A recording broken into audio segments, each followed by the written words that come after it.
Baiklah, Assalamualaikum warahmatullahi wabarakatuh. Perkenalkan, nama saya Richa Rayhana S dengan NIM C0D021018. Di sini saya akan menjelaskan bagaimana konsep persediaan dalam akuntansi perpajakan. Untuk persediaan dalam SAK etap yang diatur oleh IAI 2009, persediaan adalah aset untuk dijual dalam kegiatan usaha normal, dalam proses produksi untuk kemudian dijual, atau dalam bentuk bahan atau perlengkapan untuk digunakan dalam proses produksi untuk pembelian kerja. Dari pengertian di atas, dapat kita simpulkan bahwa persediaan merupakan aset yang dimiliki untuk dijual dalam kegiatan usaha normal, dalam perusahaan dagang maupun dalam proses perusahaan manufaktur yang membutuhkan proses produksi. Menurut Will dan Kwok, itu biaya angkut dibagi menjadi dua, yaitu satu FOB Destinations, di mana biaya angkut dibayar oleh penjual dan kepemilikan barang dagang berpindah pada saat barang telah sampai di gudang pembeli. Dan yang kedua, FOB Shipping Point, di mana biaya angkut dibayar oleh pembeli dan kepemilikan barang dagang berpindah pada saat barang sampai di pelabuhan atau barang sampai di perusahaan-perusahaan pengangkut atau carrier.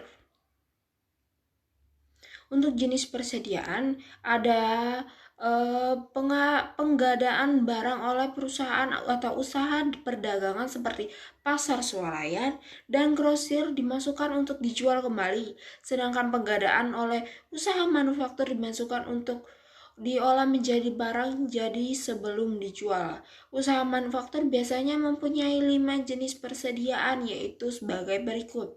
1. Bahan baku dan bahan perlengkapan atau bahan pelengkap. 2. Barang dalam pengolahan. Dan 3. Barang jadi. 4. Barang dalam perjalanan. Dan 5. Yang terakhir adanya barang konsinyasi. Untuk sistem pencatatan persediaan, menurut Wegand, Kimmel, dan Kiyosho, ada dua sistem yang dikenal dalam pencatatan persediaan, yaitu sistem periodik dan sistem perpetual. Berikut akan kita lihat. Yang pertama, sistem periodik itu sebagai sistem setiap pembelian dicatat dalam akun pembelian dan penjualan dicatat dalam akun penjualan. Perusahaan tidak mencatat secara detail harga pokok dari persediaan barang dagang yang dimiliki. Dan yang kedua, adanya sistem perpetual. Sedangkan dalam sistem perpetual ini, setiap pencatatan dilakukan terus-menerus di perusahaan. Setiap pembelian dan penjualan barang dagang dicatat dalam akun persediaan. Perusahaan mencatat secara detail harga pokok dari setiap persediaan barang dagang yang dijual dan dibeli perusahaan untuk HPP setiap kali transaksi penjualan terjadi. Untuk sistem penilaian persediaan itu ada 3 menurut Will dan Kwok. Specific Identification Method, dan yang kedua Cost Flow Method, First and First Out atau FIFO dan Average Cost, dan yang ketiga estimasi persediaan Gross Profit Method dan Retail Inventory Method. Specific Indication Method itu digunakan dengan cara mengidentifikasi setiap barang yang dijual dan setiap barang dalam akun persediaan. Biaya barang-barang yang telah terjual dimasukkan dalam HPP, sementara biaya barang yang masih ada dimasukkan pada persediaan. Metode ini diharapkan pada situasi yang melibatkan sejumlah kecil item berharga tinggi dan dapat dibedakan dengan contoh perhiasan, mobil, furniture.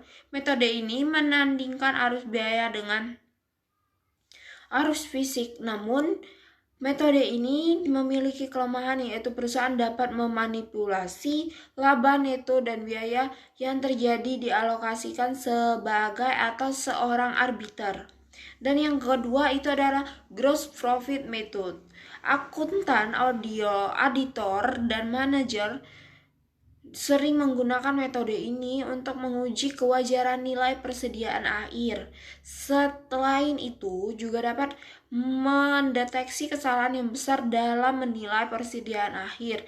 Tetapi metode ini tidak seharusnya digunakan untuk menyiapkan laporan keuangan pada akhir tahun. Dan yang terakhir ada retail inventory method. Metode ini sering dipakai oleh retail seperti pasar swalayan, toko serbaguna untuk menaksir nilai persediaan guna penyusunan lapor perhitungan laba rugi untuk menentukan apakah terjadi kekurangan persediaan.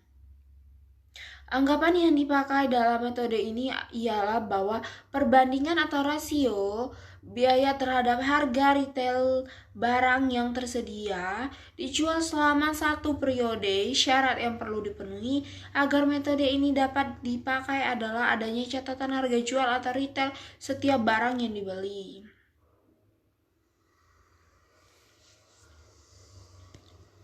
Untuk dalam Ekta diatur mengenai persediaan yaitu sebagai berikut. Ruang lingkupnya persediaan adalah aset. 1. Untuk dijual dalam kegiatan usaha normal. 2. Dalam proses produksi untuk kemudian dijual. 3. Dalam bentuk bahan atau perlengkapan untuk digunakan dalam proses produksi atau pemberian jasa. Tidak termasuk persediaan dalam kontrak konstruksi dan efek ruang lingkup tertentu. Untuk pengukurannya, biaya perolehan persediaan mencakup seluruh biaya pembelian, biaya konversi, dan biaya lainnya. Biaya pembelian, harga beli, biaya masuk, pajak lainnya, biaya pengangkutan, biaya penanggaan, dan biaya lainnya. Untuk biaya konversi, biaya tenaga kerja langsung, dan overhead produksi tetap serta variabel yang timbul dalam mengonversi bahan menjadi barang jadi. Dan biaya konversi produk bersama atau joint product yang mempunyai produk utama, main produk, dan produk sampingan by produk dialokasikan dengan dasar yang rasional dan konsisten. Untuk